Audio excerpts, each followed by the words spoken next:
ಇನ್ನು ಹಣದ ಆಸೆಗಾಗಿ ಭೂ ತಾಯಿಯ ಒಡಲನ್ನ ಬಗೆಯುತ್ತಿದ್ದಾರೆ ಭೂಗಳ್ಳರು. ಅಕ್ರಮ ಮರಳು ಸಾಗಾಣಿಕೆಗೆ ಇತ್ತ ಅಧಿಕಾರಿಗಳೇ ಸಾಥನ್ನ ಕೊಡ್ತಾ ಇದ್ದಾರೆ. ಹಣದ ಆಸೆಗಾಗಿ ಭೂ ತಾಯಿಯ ಒಡಲನ್ನೇ ಬಗೆಯುತ್ತಿದ್ದಾರೆ ಕದೀಮರು, ಭೂ ಕಳ್ಳರು. ಅಕ್ರಮ ಮರಳು ಸಾಗಾಣಿಕೆಗೆ ಇತ್ತ ಅಧಿಕಾರಿಗಳಿಂದ ಸಾಥ್ ನೀಡಲಾಗ್ತಿದೆಯಾ ಅನ್ನುವಂತ ಅನುಮಾನಗಳು ಕೂಡ ಉಲ್ಬಣ ಆಗ್ತಾ ಇವೆ. ಕೊಪ್ಪಳದ ನಾನಾ ಕಡೆ ಅಕ್ರಮವಾಗಿ ಮರಳು ಸಾಗಾಟದ ದಂಧೆ ನಡೀತಾ ಇದೆ. ಗಂಗಾವತಿ ತಾಲೂಕಿನ ವೆಂಕಟಗಿರಿಯ ಬಳಿ ಬರಿದಾಗ್ತಾ ಇದೆ ಭೂತಾಯಿಯ ಒಡಲು. ಭೂ ಮಾಫಿಯಾ ಹೆಗ್ಗಿಲ್ಲದೆ ಸಾಗ್ತಾ ಇದೆ. ಕೊಪ್ಪಳದಲ್ಲಿ ಪರವಾನಗಿ ಇಲ್ಲದೆ ಮಣ್ಣು ಸಾಗಾಟ ಮಾಡ್ತಾ ಇರೋ ಆರೋಪ ಗಂಭೀರವಾಗಿ ಕೇಳಿ ಬರ್ತಾ ಇದೆ. ಸರ್ಕಾರಿ ಭೂಮಿ, ಅರಣ್ಯ ಭೂಮಿ, ಕೃಷಿ ಸಾಗುವಳಿ ಜಮೀನಿನಲ್ಲಿ ಬಹಳ ದೊಡ್ಡ ಮಟ್ಟದಲ್ಲಿ ಭೂ ಮಾಫಿಯಾ ನಡೀತಾ ಇದೆ. ರಾಜ್ ನ್ಯೂಸ್ ಕ್ಯಾಮೆರಾದಲ್ಲಿ ಸೆರೆಯಾಗ್ತಾ ಇದೆ ಭೂ ಕಳ್ಳರ ಕಳ್ಳಾಟ. ಕ್ರಮ ಕೈಗೊಳ್ಳಬೇಕಾದ ಅಧಿಕಾರಿಗಳು ಮಾತ್ರ ಏನು ಮಾಡ್ತಿದ್ದಾರೆ ಅನ್ನುವಂತ ಸಹಜ ಪ್ರಶ್ನೆ ಇಲ್ಲಿ ಉಲ್ಬಣ ಆಗ್ತಾ ಇದೆ. ಹಣದ ಆಸೆಗಾಗಿ ಭೂತಾಯಿಯ ಒಡಿಲನ್ನೇ ಬರೆದು ಮಾಡ್ತಾ ಇದ್ದಾರೆ. ನೋಡಿ, ಇದು ರಾಜ್ ನ್ಯೂಸ್ನ ಕ್ಯಾಮೆರಾಗಳಲ್ಲಿ ಸೆರೆಯಾಗಿರುವಂತಹ ದೃಶ್ಯಗಳು. ಯಾವ ರೀತಿಯಾಗಿ ಅರಣ್ಯ ಭೂಮಿ, ಕೃಷಿ ಭೂಮಿಯನ್ನ ಹಗದು ಭೂ ಮಾಫಿಯಾ ನಡೆಸ್ತಾ ಇದ್ದಾರೆ ಅನ್ನುವಂಥ ವಿಚಾರವನ್ನ ನಿಮ್ಮ ಮುಂದೆ ನಾವು ತರ್ತಾ ಇದ್ದೀವಿ. ರಾಜ್ ನ್ಯೂಸ್ ಧೈರ್ಯವಾಗಿ ಭೂ ಮಾಫಿಯಾ ಮಾಡ್ತಕ್ಕಂಥ ಭೂಗಳ್ಳರ ಈ ಕರಾಳ ಮುಖವನ್ನು ನಿಮ್ಮ ಮುಂದೆ ಏನು ಸಾಕ್ಷಿ ಸಮೇತವಾಗಿ ಸೆರೆ ಹಿಡಿದಿದೆ.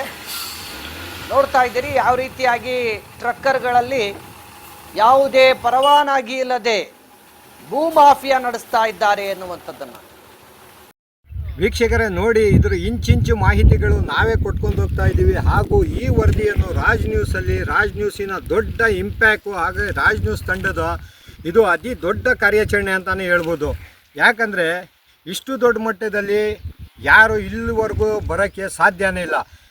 ಈ ಜಾಗ ಕಂಡುಹಿಡಿಯಲು ಅಷ್ಟು ಸುಲಭ ಅಲ್ಲ. ಯಾಕಂದರೆ ರೋಡಿಂದ ಸುಮಾರು 2 ರಿಂದ 3 ಕಿಲೋಮೀಟ್ರ್ ಒಳಗೆ ಬರಬೇಕಾಗುತ್ತೆ. ಈ ಜಾಗಕ್ಕೆ ಅಧಿಕಾರಿಗಳು ಬಂದಿಲ್ವೋ ಇಲ್ಲ ಬಂದು ಇಲ್ಲಿ ನೋಡ್ಕೊಂಡು ಜಾಣ ಕುಳ್ರ ಥರ ಅವ್ರ ಜೇಬ್ಗಳು ತುಂಬ್ಕೊಂಡು ಇದ್ದಾರ. ಹಾಗೆ ಇದೇ ಏರಿಯಾದಲ್ಲಿ ಅಧಿಕಾರಿಗಳು ಪ್ರಶ್ನೆ ಮಾಡೋಕ್ಕೆ ಹೋದಾಗ ಕೂಡ ಮೊನ್ನೆ ಇತ್ತೀಚಿನ ದಿನಗಳಲ್ಲಿ ಒಂದು ಹಲ್ಲೆ ಮಾಡಿರ್ತಾರೆ, ವರದಿ ಆಗಿರುತ್ತದು. ಇಲ್ಲಿ ಎಲ್ಲ ಘಟಾನುಘಟಿಗಳು ಕೈವಾಡ ಇದೆ. ಇಲ್ಲಿ ಬರೋರು ಯಾರು ಇಲ್ಲಿ ಒಳಗೆ ಬರೋಕ್ಕೆ ಧೈರ್ಯ ಮಾಡಲ್ಲ. ಈಗ ಪೊಲೀಸ್ ಇಲಾಖೆಗೆ ನಾವು ವಿಷಯ ತಿಳಿಸಿದ್ದೀವಿ. ಪೊಲೀಸ್ ಇಲಾಖೆ ಕೂಡ ನಮ್ಮ ಜೊತೆ ಕೈ ಜೋಡಿಸಿದೆ. ಅತಿ ಶೀಘ್ರದಲ್ಲಿ ಅವರೇ ಬರ್ಬೋದು. ಅವ್ರು ಬಂದಿದ ಮೇಲೆ ಈ ಪ್ರಕರಣ ಯಾವ ಥರ ತಿರುವು ಕೊಡುತ್ತೆ ಅಂತ ನಾವು ಮುಂದಿನ ಎಪಿಸೋಡಲ್ಲಿ ನಿಮಗೆ ತೋರಿಸ್ತೀವಿ. ರಾಜ್ ನ್ಯೂಸ್ ತಂಡಕ್ಕೆ ಒಂದು ಮಾಹಿತಿ ಸಿಗುತ್ತೆ. ಏನಂದರೆ ಗಂಗಾವತಿಯಿಂದ ಸ್ವಲ್ಪ ಮುಂದೆ ದೂರಕ್ಕೆ ಹೋದರೆ ಒಂದು 5-6 ಕಿಲೋಮೀಟ್ರ್ ಹೋದರೆ ಅಕ್ರಮವಾಗಿ ಮಣ್ಣು ಸಾಗಿಸ್ತವ್ರೆ ಅಂತ ಈ ವರದಿ ನಾವು ನೋಡಿ ಕೇಳಿದ ಮೇಲೆ ಬೆಂಗಳೂರಿಂದ ನಮ್ಮ ತಂಡ ಈ ಕಡೆಗೆ ಬರುತ್ತೆ. ಗಂಗಾವತಿ ಕಡೆಗೆ ಬಂದು ನಿನ್ನೆಯಿಂದ ಸತತವಾಗಿ 2 ದಿವಸದಿಂದ ತಿರುಗಾಡಿದ ಮೇಲೆ ರೋಡಿಂದ ಸುಮಾರು 2 ಕಿಲೋಮೀಟ್ರ್ ಒಳಗೆ ಬಂದರೆ ಈ ಥರ ಒಂದು ವಾತಾವರಣ ಕಾಣಿಸುತ್ತೆ ನಮಗೆ. ಇಲ್ಲಿ ನಾವು ಬಂದಾಗ ಏನಾಗುತ್ತೆ ಅಂದರೆ ಮಧ್ಯದಲ್ಲಿ ಒಂದು ನಮಗೆ ಲಾರಿ ಸಿಗುತ್ತೆ, ಅದನ್ನು ಅಡ್ಡ ಹಾಕಿರ್ತೀವಿ. ಅದು ನೋಡಿ ಲಾರಿಯವನು ಅಲ್ಲಿಂದ ತಪ್ಪಿಸ್ಕೊಂಡು ಹೋಗಿದ ಮೇಲೆ ಇಲ್ಲಿಗೊಂದು ಇನ್ಫಾರ್ಮೇಷನ್ ಕೊಡ್ತಾನೆ, ಈ ಥರ ಬರ್ತಾವ್ರೆ ಅಂತ. ಇಲ್ಲಿ ನೀವು ನೋಡ್ಬೋದು ಎಲ್ಲ ಅರ್ಧಕ್ಕೆ ಬಿಟ್ಟು ಇಲ್ಲಿಂದ ಪರಾರಿಯಾಗಿದ್ದಾರೆ. ಹಾಗೂ JCPಗಳು ಅಲ್ಲೇ ಇದೆ. JCPಲಿ ಯಾರೂ ಇಲ್ಲ. ಈ ಕಡೆನೂ JCPಗಳೈತೆ, ಈ JCPಗಳಲ್ಲೂ ಯಾರೂ ಇಲ್ಲ. ಇಲ್ಲಿ ನೀವು ನಮ್ಮ ಹಿಂದೆ ನೋಡ್ಬೋದು ವೀಕ್ಷಕರೇ, ಟ್ಯಾಚಿಗಳಿದೆ, JCPಗಳೈತೆ, ಆದರೆ ಯಾರೂ ಇಲ್ಲ ಇಲ್ಲಿ. ಯಾಕಂದರೆ ಎಲ್ಲ ಪರಾರಿಯಾಗಿದ್ದಾರೆ. ನಾವು ಬರ್ತಾ ಇದ್ದೀವಿ ಅಂತ ಇಲ್ಲಿಂದ ಸುಮಾರು ಹೈವೇಯಿಂದಾನೇ ಅವ್ರಿಗೆ ಇನ್ಫಾರ್ಮೇಷನ್ ಸಿಕ್ಕಿರುತ್ತೆ, ಇಂಥ ಒಂದು ಮಾಧ್ಯಮದ ತಂಡ ಬರ್ತಾ ಇದೆ ಅಂತ. ಎಲ್ಲರೂ ಇಲ್ಲಿಂದ ಕಾಲು ಕಿತ್ತಿರ್ತಾರೆ. ಇದು ನೋಡ್ಬೋದು ನೀವು, ಇದೆಲ್ಲ ಸರ್ಕಾರದ ಜಾಗ. ಇವ್ರು ಏನು ಮಾಡಿದ್ದಾರೆ, ಇವ್ರ ಅಪ್ಪನ ಮನೆ ಸೊತ್ತು ಅಂತ ಮಾಡಿಕೊಂಡು ಸರ್ಕಾರದ ಭೂಮಿ, ಸರ್ಕಾರದ ಮಣ್ಣು ಕೂಡ ಮಾರ್ಕೊಂಡು ತಿಂತಾ ಇದ್ದಾರೆ. ಹಾಗೂ ಇಲ್ಲಿ ಅಧಿಕಾರಿಗಳಿಗೆ ಏನು ಗೊತ್ತಿಲ್ವೋ ಇಲ್ಲ ಗೊತ್ತಿದ್ದು ಕಣ್ಮುಚ್ಚಿ ಕುಳ್ರ ಥರ ಇದ್ದಾರೋ ಅದು ಗೊತ್ತಿಲ್ಲ. ಇಲ್ಲಿ ನೋಡ್ಬೋದು, ನಾವು ಗಾಡಿ ನಿಲ್ಲಿಸಿ ಸುಮಾರು 2 ಕಿಲೋಮೀಟ್ರ್ ಅಷ್ಟು ದೂರ ನಡ್ಕೊಂಡು ಬಂದಿದ್ದೀವಿ ನಾವು.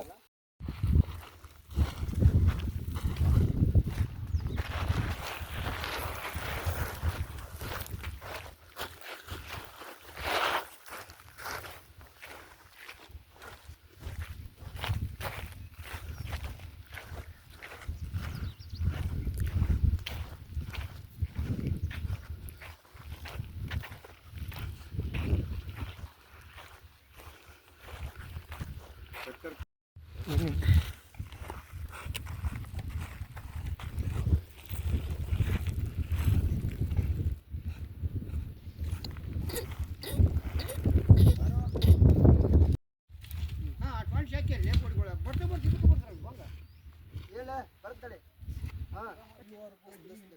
ಕಲೆಕ್ಟ್ ಮಾಡಿಕೊಂಡು ಇವತ್ತು ನಮ್ಮ ಜೀವವನ್ನು ಒಟ್ಟೆಗಿಟ್ಟು ನಮ್ಮ ಕ್ಯಾಮ್ರಾಮನ್ಗಳಾಗಲಿ ನಾವಾಗಲಿ ರಾಜ್ ನ್ಯೂಸ್ ತಂಡ ಆಗಲಿ ಇವತ್ತು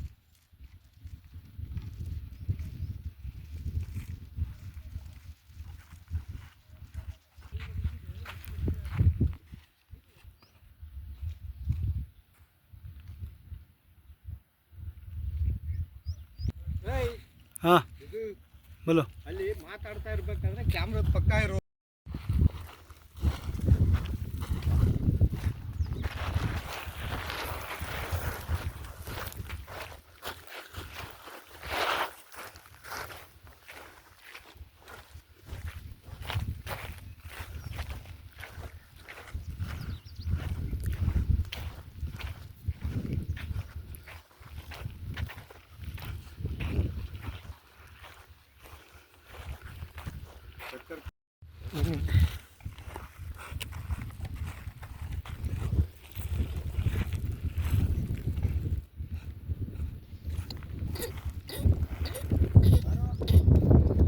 ಎಸ್, ಈಗ ತಾನೇ ಪ್ರತ್ಯಕ್ಷ ವರದಿಯನ್ನು ಕೊಟ್ಟಂತ ನಮ್ಮ ಪ್ರತಿನಿಧಿ ಫಾರೂಕ್ ಈಗ ನಮ್ಮ ಜೊತೆ ಮತ್ತೆ ಫೋನ್ ಸಂಪರ್ಕದಲ್ಲಿ ಜಾಯ್ನ್ ಆಗಿದ್ದಾರೆ. ಮಾತನಾಡಿಸ್ತಾ ಹೋಗ್ತೀನಿ ಫಾರೂಕ್ ಅವರನ್ನ. ಫಾರೂಕ್ ಅವರೇ, ಮೊದಲನೇದಾಗಿ ನಿಮಗೆ ನಾವು ಅಭಿನಂದನೆ ತಿಳಿಸಬೇಕು. ಒಬ್ಬ ಅರಣ್ಯ ಅಧಿಕಾರಿ ಮಾಡಬೇಕಾದ ಕೆಲಸ ಇವತ್ತು ತಾವು ಮಾಡ್ತಾ ಇದ್ದೀರಿ. ಇಲ್ಲಿ ಯಾವ ರೀತಿಯಾಗಿ ಅಕ್ರಮವಾಗಿ ಮರಳು ದಂಧೆ ನಡೀತಾ ಇದೆ, ಈ ಮಾಹಿತಿ ನಿಮಗೆ ಹೇಗೆ ಸಿಕ್ತು? ಈ ಒಂದು ಮರಳು ದಂಧೆ ಎಷ್ಟು ವರ್ಷಗಳಿಂದ ನಡೀತಾ ಇದೆ? ಸ್ಥಳೀಯರು ಈ ಮರಳು ದಂಧೆ ವಿಚಾರಕ್ಕೆ ಸಂಬಂಧಪಟ್ಟಂತೆ ಅಧಿಕಾರಿಗಳ ಗಮನಕ್ಕೆ ತಂದಿಲ್ವಾ? ಏನೆಲ್ಲ ಮಾಹಿತಿ ಸಿಕ್ಕಿದೆ ಫಾರೂಕ್ ನಿಮಗೆ? ವಿಜಯ್, ನಾವು ಇಲ್ಲಿ ಕೊಪ್ಪಳ ಬಂದಾಗ ಇಲ್ಲಿ ಸಾವಿರಾರು ಜನ ನಮಗೆ ಒಂದು ಮಾಹಿತಿ ಕೊಡ್ತಾರೆ ಕೆಲವರು. ಏನಂದ್ರೆ ಈ ತರ ಇಂಥ ಒಂದು ದಂಧೆ ನಡೀತಾ ಇದೆ ಸರ್, ನೀವು ಅದಕ್ಕೆ ಕಡಿವಾಣ ಆಗಬೇಕು.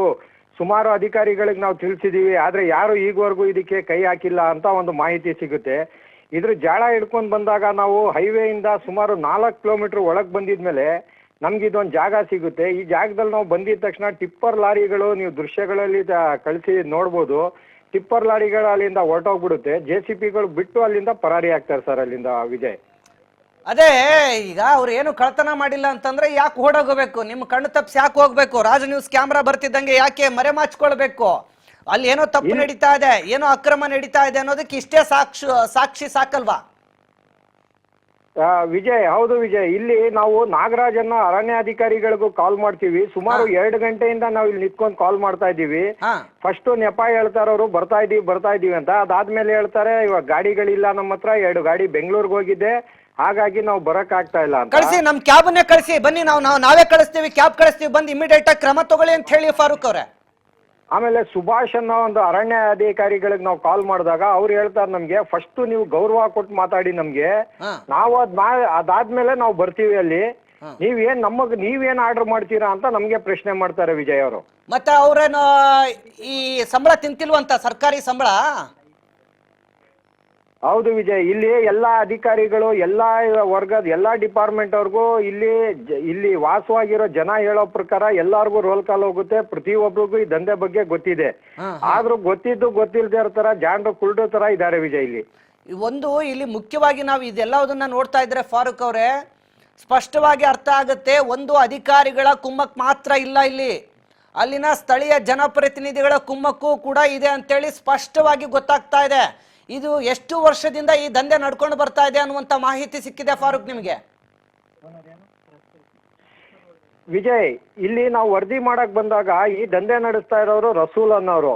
ಅವರು ನಾವ್ ಇಲ್ಲಿಗೆ ಬಂದು ಇಲ್ಲಿ ದಾಳಿ ಮಾಡಿದ ತಕ್ಷಣ ಎಲ್ಲಾರು ಪರಾರಿ ಆಗಿದ್ಮೇಲೆ ಒಂದು 2 ವೀಲರ್ ಬೈಕ್ ಮೇಲೆ ಅವ್ರ ಮಗ ಬರ್ತಾನೆ. ಅವ್ರ ಮಗ ಬಂದ್ ನಮಗ್ ಆಮೇಶ ಹೊಡಿತಾನೆ, ನೀವು ಯಾರಾದ್ರೂ ಒಬ್ರು ಮಾತಾಡಿ ನಮ್ ತಂದೆಯವ್ರ ಹತ್ರ, ನಾವು ನಿಮ್ಗೆ ಏನಿದೆ ಬಂದಿದ್ದಕ್ ಮಾಡ್ಕೊಡ್ತೀವಿ ಅಂತ. ನಾವು ಯಾವ್ದೇ ತರಕ್ಕೆ ಬಗ್ಗದೆ ಪೊಲೀಸವ್ರಿಗೆ 112 ಕಾಲ್ ಮಾಡಿದಾಗ ನಮಗೆ ಈಗ ನಮ್ಮ ಮುಂದೆ ಪೊಲೀಸರು ಇದ್ದಾರೆ, ಅವ್ರು ಮಾತ್ರ ನಮಗೆ ಸ್ಪಂದಿಸಿ ನಮ್ ಜಾಗಕ್ಕೆ ಬಂದಿದ್ದಾರೆ. ಅರಣ್ಯಾಧಿಕಾರಿಗಳಾಗ್ಲಿ ಯಾರೇ ಆಗ್ಲಿ ಇದಕ್ಕೆ ಸಂಬಂಧಪಟ್ಟ ಅಧಿಕಾರಿಗಳು ಈಗವರೆಗೂ ನಾಟಕ ಆಡ್ಕೊಂಡೇ ಇದ್ದಾರೆ ಹೊರತು ಈಗವರೆಗೂ ಈ ಸ್ಥಳಕ್ಕೆ ಬಂದಿಲ್ಲ ವಿಜಯ್. ಇದು ಸಂಬಂಧಪಟ್ಟಂತ ಅರಣ್ಯ ಸಚಿವರು ಅದೇ ಭಾಗದವರು, ಬೀದರ್ ಭಾಗದವರು ಉತ್ತರ ಕರ್ನಾಟಕ ಭಾಗಕ್ಕೆ ಬರ್ತಾರೆ. ಅವ್ರ ಗಮನಕ್ಕೆ ಕೂಡ ತರಬೇಕಾಗತ್ತೆ ಈ ವಿಚಾರನ. ಈಗ ಪೊಲೀಸರು ಕೇಸ್ ದಾಖಲಿಸ್ಕೊಳ್ತಾ ಇದ್ದಾರೆ. ಹೇಗೆ ಫಾರೂಕ್, ಮುಂದಿನ ಕ್ರಮ ಏನ್ ತಗೊಳ್ತಾ ಇದ್ದೀರಿ ಈಗ? ಸರ್, ಪೊಲೀಸರು ಕೇಸ್ ದಾಖಲಿಸ್ಕೊಳಕ್ ಮುಂದಾಗಿದ್ದಾರೆ. ಆದ್ರೆ ಇಲ್ಲಿ ವಿಪರ್ಯ ಆಗಿ ನಗೋಪ ಇಲ್ಲಿ ನಾಚಿಕೆ ಕೇಡು ಅಂದ್ರೆ ಸರ್, ಅರಣ್ಯ ಅಧಿಕಾರಿಗಳು ಈಗವರೆಗೂ ಯಾರು ಬಂದಿಲ್ಲ ವಿಜಯ್ ಇಲ್ಲಿಗೆ. ನಾವು ಸುಮಾರು 2 ಗಂಟೆಯಿಂದ ಇದೇ ಜಾಗದಲ್ಲಿ ಮುಖ ಮೂಡ್ದಿದೀವಿ. ಇಲ್ಲಿ ನಾವು ನಮ್ಮ ಜಿಲ್ಲಾ ವರದಿಗಾರರು ಎಲ್ಲಾ ಸೇರಿ 3 ಗಾಡಿಗಳಲ್ಲಿ 3 ತಂಡವಾಗಿ ಇಲ್ಲಿ ಭೇಟಿ ಕೊಟ್ಟಿದೀವಿ. ನಾವು ನಮಗ್ ಇಷ್ಟು ಇನ್ಫಾರ್ಮೇಶನ್ ಇದೆ, ದಾರಿಲಿ ಹೈವೇಲಿ ಗಾಡಿಗಳು ಪಾಸ್ ಆಗ್ತಾ ಇರೋದು ವಿಜುವಲ್ಸ್ ಮಾಡಿದೀವಿ. ಎಲ್ಲ ಅವ್ರಿಗೆ ಕಳಿಸ್ಕೊಟ್ರು ಕೂಡ ಅವ್ರು ನಮ್ಗೀಗ ಈಗ ಸುಭಾಷ್ ಅನ್ನೋರು ಒಂದು ಅರಣ್ಯ ಅಧಿಕಾರಿ ಈಗ ನಮಗ್ ಉತ್ತರ ಕೊಡ್ತಾರೆ. ಅದು ಅರಣ್ಯ ಇಲಾಖೆದು ಜಮೀನು ಅಂತ, ಅದಕ್ಕೆ ದಾಖಲೆ ತಗೊಂಡ್ ಬನ್ನಿ ಆಮೇಲೆ ನಾವು ಬರ್ತೀವಿ ಅನ್ನೋದು ಒಂದು ಉತ್ತರ ಕೊಡ್ತಾರೆ ವಿಜಯ್. ಮತ್ತೆ ಅದು ಯಾವ ಅಂದ್ರೆ ಓಕೆ, ಅರಣ್ಯ ಇಲಾಖೆ ಜಮೀನು ಅದಲ್ಲ ಅಂತ ಆದ್ರೆ ಯಾರು ಬೇಕಾದ್ರೂ ಎಲ್ಲಿ ಬೇಕಾದ್ರೂ ಮಣ್ಣು ಹೆಂಗ್ ಬೇಕಾದ್ರೂ ಹಂಗ ಹಗಿಬೋದಂತ ಅವ್ರು ಹೇಳೋ ಉತ್ತರ ಇಷ್ಟೇ ವಿಜಯ್. ಅದು ಅರಣ್ಯ ಇಲಾಖೆದು ಜಾಗ ಅಂತ ನೀವು ಮಾಧ್ಯಮದವ್ರು ದಾಖಲೆ ತಗೊಂಡ್ ಬಂದ್ ಕೊಟ್ರೆ ನಾನು ಇದ್ರ ಬಗ್ಗೆ ಕ್ರಮ ತಗೊಳ್ತೀವಿ. ಇಲ್ಲ ಅಂದ್ರೆ ನೀವು ನನಗೆ ಕರೆ ಮಾಡಿದೀರಾ, ಹೆಂಗ ಅಡ್ಡಾದುಡ್ಡಿ ಮಾತಾಡಿದೀರಾ ಅಂತ ನಿಮ್ಮ ಮೇಲೆನೆ ಕೇಸ್ ಮಾಡ್ತೀನಿ ಅನ್ನೋದು ನಮ್ಮ ಮೇಲೆನೆ ಧಮಕಿ ಹಾಕಕ್ ಹೊರಟಿದ್ದಾರೆ. ಕೇಳಿ, ಅದನ್ನೆಲ್ಲ ಅದಕ್ಕೆಲ್ಲ ಹೆದರಂಗಿದ್ರೆ ನೀವು ಆ ಜಾಗಕ್ಕೆ ಹೋಗ್ತಾ ಇರ್ಲಿಲ್ಲ ಒಬ್ಬ ಜರ್ನಲಿಸ್ಟ್ ಆಗಿ. ವಿಜಯ್, ಖಂಡಿತ ವಿಜಯ್. ಇಲ್ಲಿ ಈ ಜಾಗದಲ್ಲಿ ರಾತ್ರಿ 2:15 ಗಂಟೆ 3 ಗಂಟೆ ಸಮಯದಲ್ಲೂ ಬಂದು ನಾವು ನಮ್ಮ ಜೀವವನ್ನು ಒತ್ತೆಗಿತ್ತು ಈ ಜಾಗ ನೋಡ್ಕೊಂಡು ಹೋಗಿ, ಈಗ 12 ಗಂಟೆ ಮೇಲೆ ಇಲ್ಲಿ ಗಣಿಗಾರಿಕೆ ನಡೀತಾ ಇರುತ್ತೆ ಅನ್ನೋದು ಒಂದು ಪಕ್ಕಾ ಇನ್ಫಾರ್ಮೇಶನ್ ತಗೊಂಡು ಇಲ್ಲಿಗೆ ಬಂದಾಗ ದಾರಿಲಿ ನಮ್ಗೆ ಈ ಟಿಪ್ಪರ್ ಲಾರಿಗಳು ಸಿಗುತ್ತೆ. ಅವರು ಮೋಸ್ಟ್ಲಿ ಇನ್ಫಾರ್ಮೇಶನ್ ಕೊಟ್ಟಿದ್ದಾರೆ ಅನ್ಕೊಳ್ತೀನಿ. ಇನ್ಫಾರ್ಮೇಶನ್ ಕೊಟ್ಟಿದ ತಕ್ಷಣ ಇಲ್ಲಿ JCB ಟ್ಯಾಚಿಗಳು ಟಿಪ್ಪರ್ಗಳು ಬಿಟ್ಟು ಇಲ್ಲಿಂದ ಪರಾರಿಯಾಗಿರ್ತಾರೆ ಅವರು. ಆ ನಾಲಾಯಕ್ ಅಧಿಕಾರಿಯ ನಂಬರ್ ಏನಾದ್ರೂ ಈ ಕಡೆ ನಮ್ಮ ಡೆಸ್ಕಿಗೆ ಕೊಡ್ಬೋದಾ? ನಾವು ಅವ್ರನ್ನ ಒಂದ್ಸರಿ ಸಂಪರ್ಕ ಮಾಡೋಣ, ಏನ್ ಉತ್ತರ ಕೊಡ್ತಾರೆ ರಾಜ್ಯದ ಜನತೆಗೆ ಅಂತ. ಕೊಡ್ತೀನಿ ವಿಜಯ್, ಖಂಡಿತ ಟ್ರೈ ಮಾಡೋಣ. ಅದ್ರ ಜೊತೆಗೆ ಅರಣ್ಯ ಇಲಾಖೆ ಸಚಿವರ ಗಮನಕ್ಕೂ ಇದನ್ನ ತರೋಣ. ಫಾರೂಕ್ ಅವರೇ, ಇದು ಯಾವುದೇ ಕಾರಣಕ್ಕೂ ಕೂಡ ನಮ್ಮ ಏನು ಭೂತಾಯಿಯ ಒಡಿಲನ್ನ ಬಗಿತಾ ಇರುವಂತ ಈ ಕದಿಮರನ ಬಿಡೋದು ಬೇಡ ವಿಜಯ್. ನಾವು ಮುಂದಿನ ದೃಶ್ಯಗಳು ನಿಮಗೆ ಕಳಿಸ್ಕೊಡ್ತೀವಿ. ಇದು ಸುಮಾರು ಒಂದು 50ರಿಂದ 60 ಅಡಿ ಕೆಳಗಡೆ ಹೋಗಿದೆ ಹಳ್ಳ. ಯಾರಾದ್ರೂ ರಾತ್ರಿ ಸಮಯದಲ್ಲಿ ಪಕ್ಕದಲ್ಲೇ ಚಿಕ್ಕದು ಮಣ್ ರೋಡ್ ಇದೆ, ಯಾರಾದ್ರೂ ರಾತ್ರಿ ಸಮಯದಲ್ಲಿ ಬಂದು ಒಂಚೂರು ಜಾರ್ ಬಿದ್ರೆ ಅವ್ರ ಜೀವ ಅಂತೂ ಖಂಡಿತವಾಗಿ ಉಳಿಯಲ್ಲ ವಿಜಯ್. ಎಸ್, ಖಂಡಿತ ಫಾರೂಕ್. ಇದು ಅಲ್ಲಿ ಸ್ಥಳೀಯರ ಅಭಿಪ್ರಾಯ ಏನಿದೆ ಈ ವಿಚಾರದಲ್ಲಿ ಅಂತ? ಸ್ಥಳೀಯರು ಏನ್ ಹೇಳ್ತಾ ಇದ್ದಾರೆ? ಏನಾದ್ರು ದೂರು ಕೊಟ್ಟಿದ್ರಂತ ಯಾವಾಗಾದ್ರು? ಸರ್, ಅವರು ಹಲವಾರು ಸಲ ವಿಜಯ್ ಅವ್ರು ದೂರನ್ನು ಕೊಟ್ಟಿದ್ದಾರೆ, ಎಲ್ಲ ಮಾಡಿದ್ದಾರೆ. ಆದ್ರೆ ಈ ಅಧಿಕಾರಿಗಳ ದರ್ಪದಿಂದ ಅವರು ಸುಮ್ಮನಾಗಿದ್ದಾರೆ. ಯಾಕಂದ್ರೆ ಎಲ್ಲ ಇಲ್ಲಿ ಹಳ್ಳಿ ಜನ, ಅವ್ರಿಗೆ ಈ ತರ ಸಮಸ್ಯೆಗಳು ಫೇಸ್ ಮಾಡಕ್ಕಾಗಲ್ಲ. ಈಗ ನಮ್ಮ ಮಾಧ್ಯಮದ ತಂಡ, ರಾಜ್ ನ್ಯೂಸ್ ತಂಡ ಬಂದಿದ್ಮೇಲೆ ಕೂಡ ಇಲ್ಲಿ ಬಂದು ನಮ್ಗೆ ಡೀಲಿಗೆ ಬರ್ತಾರೆ ಅವರು. ನಿಮ್ಗೆ ಇಷ್ಟು ಕೊಡ್ತೀವಿ, ಹೋಗಿ ನೀವು ಯಾಕೆ ಬಂದಿದ್ದೀರಾ ಅನ್ನೋ ಮಾತು ಹೇಳ್ತಾರೆ. ಅಂದ್ರೆ ಇಲ್ಲಿ ಇರೋ ಸ್ಥಳೀಯರಿಗೆ ಎಷ್ಟು ತೊಂದರೆ ಕೊಡ್ತಾರೆ ಅನ್ನೋದು ನೋಡ್ಬೋದು. ಸ್ಪಷ್ಟವಾಗಿ ಗೊತ್ತಾಗ್ತಾ ಇದೆ. ಪ್ರಭಾವಿ ಜನಪ್ರತಿನಿಧಿಗಳ ಕೈವಾಡನೂ ಇದೆ, ಪ್ರಭಾವಿ ವ್ಯಕ್ತಿಗಳ ಕೈವಾಡನೂ ಇದೆ, ಅಧಿಕಾರಿಗಳ ಕೈವಾಡನೂ ಇದೆ. ಇಲ್ಲ ಅಂತಂದ್ರೆ ಇಷ್ಟು ದೊಡ್ಡ ಮಟ್ಟದ ದಂಧೆ ನಡೆಯಕ್ಕೆ ಸಾಧ್ಯನೇ ಇಲ್ಲ. ಅಂಥದ್ರಲ್ಲಿ ಯಾರು ಕೂಡ ಆನ್ ಕ್ಯಾಮ್ರಾ ಬಂದು ಮಾತಾಡಕ್ಕೆ ಇಷ್ಟಪಡಲ್ಲ ಅನ್ನೋದು ಬಹಳ ಸ್ಪಷ್ಟವಾಗಿ ಜನತೆಗೂ ಗೊತ್ತಾಗುತ್ತದು. ಬಟ್ ಈ ವಿಚಾರಕ್ಕೆ ಸಂಬಂಧಪಟ್ಟಂತೆ ಧೈರ್ಯದಿಂದ ಮುನ್ನುಗ್ಗಿದ್ದೀರಿ. ಇದುವರೆಗೂ ಕೂಡ ನೀವೇನು ಅಲ್ಲಿ ಸ್ಟಿಂಗ್ ಆಪರೇಷನ್ ಮಾಡಿದ್ದೀರಿ ಎಲ್ಲವೂ ಕೂಡ ಕರೆಕ್ಟ್ ಆಗಿದೆ. ಈಗ ಕೇಸ್ ದಾಖಲಿಸ್ಕೊಳ್ಳೋದಕ್ಕೆ ಪೊಲೀಸರು ಕೂಡ ಅಲ್ಲಿಗೆ ಬಂದಿದ್ದಾರೆ. ನಾವು ಕಾನೂನು ಪ್ರಕಾರವಾಗಿ ಹೋಗೋಣ, ಕಾನೂನಿನಲ್ಲಿ ನ್ಯಾಯ ಸಿಗುತ್ತಾ ನೋಡೋಣ. ಮುಂದೆ ಅರಣ್ಯ ಇಲಾಖೆ ಸಚಿವರ ಗಮನಕ್ಕೂ ಕೂಡ ಇದನ್ನು ತರೋಣ, ಈಶ್ವರ್ ಖಂಡ್ರೆ ಅವರ ಗಮನಕ್ಕೆ. ಈಶ್ವರ್ ಖಂಡ್ರೆ ಅವರು ಆದ್ರೂ ಇದಕ್ಕೆ ನ್ಯಾಯ ಕೊಡಿಸ್ತಾರ ಅಂತ ನೋಡೋಣ ಫಾರೂಕ್. ಖಂಡಿತ ವಿಜಯ್, ಥ್ಯಾಂಕ್ ಯು. ನೋಡಿ, ಒಟ್ನಲ್ಲಿ ಸದ್ಯಕ್ಕೆ ಅರಣ್ಯ ಇಲಾಖೆ ಸಚಿವರ ಗಮನಕ್ಕೂ ಕೂಡ ಈ ವಿಚಾರವನ್ನು ತರಬೇಕಾಗತ್ತೆ. ಇದು ಅರಣ್ಯ ಭೂಮಿ ಹೌದೋ ಅಲ್ವಾ ಅಂತೇಳಿ ದಾಖಲೆ ಇಟ್ಕೊಂಡು ಬನ್ನಿ ಅಂತ ಅರಣ್ಯ ಅಧಿಕಾರಿಗಳು ಉಡಾಫೆ ಉತ್ತರ ಕೊಡ್ತಾ ಇದ್ದಾರೆ. ಕೈಯಲ್ಲಿ 5,000 10,000 ಇಸ್ಕೋಬೇಕಾದ್ರೆ ಅದು ಯಾವ ಭೂಮಿ ಅಂತ ಇಸ್ಕೊಂಡಿದ್ದೀರಿ? ಅದು ಯಾವ ಹಣ ಅಂತ ತಿಂದಿದ್ದೀರಿ? ಯಾರ ಎಂಜಲು ಕಾಸಂತ ತಿಂದಿದ್ದೀರಿ? ನಾಚಿಕೆ ಮಾನ ಮರ್ಯಾದೆ ಇರ್ಬೇಕು ನಿಮ್ಗೆಲ್ಲ. ನೋಡ, ಈ ವಿಚಾರನ ಇಲ್ಲಿಗೆ ಬಿಡೋದಿಲ್ಲ. ಸದ್ಯಕ್ಕೆ ನಮ್ಮ ಪ್ರತಿನಿಧಿಗಳಲ್ಲಿ ಮುಖ ಮೂಡಿದ್ದಾರೆ. ಇನ್ನು ಈ ವಿಚಾರಕ್ಕೆ ಸಂಬಂಧಪಟ್ಟಂತೆ ತಾರ್ಕಿಕ ಅಂತ್ಯವನ್ನು ತಂದೆ ತರ್ತೇವೆ. ಅಲ್ಲಿ ನಡೀತಕ್ಕಂಥ ಅಕ್ರಮ ಮರಳು ದಂಧೆ ಏನಾಗಬೇಕು, ಸ್ಟಾಪ್ ಆಗಲೇಬೇಕು. ಇದುವರೆಗೂ ನಡೆಸಿರುವಂತಹ ಮರಳು ದಂಧೆ ಅಕ್ರಮವಾಗಿ ನಡೆಸಿದ್ದಾರೆ, ಅದಕ್ಕೆ ತಕ್ಕ ಶಾಸ್ತಿಯನ್ನ ಕಲಿಸಲೇಬೇಕು. ಅಧಿಕಾರಿಗಳಿಂದ ಹಿಡಿದು ಯಾರ್ಯಾರಲ್ಲಿ ಶಾಮೀಲಾಗಿದ್ದಾರೋ ಎಲ್ಲರ ಮುಖವಾಡವನ್ನ ಕೂಡ ಬಯಲಿಗೆಳೆಯುವವರೆಗೂ ಕೂಡ ರಾಜ್ ನ್ಯೂಸ್ನ ಕ್ಯಾಮ್ರಾ ಅಲ್ಲಿಂದ ಕಾಲ್ ಕಿತ್ತೋದಿಲ್ಲ. ಸರಿ ಸರ್. ಆಫೀಸ್ ಬಂದು ಹೊಡಿತಾ ಇದ್ದ ಲೋಡ್ ಹಿಡಿತಿರೋದು ಯಾರು? ಲೋಡ್ ಹೊಡಿತಾ ಇರೋದು ಯಾರು? ಮೊನ್ನೆ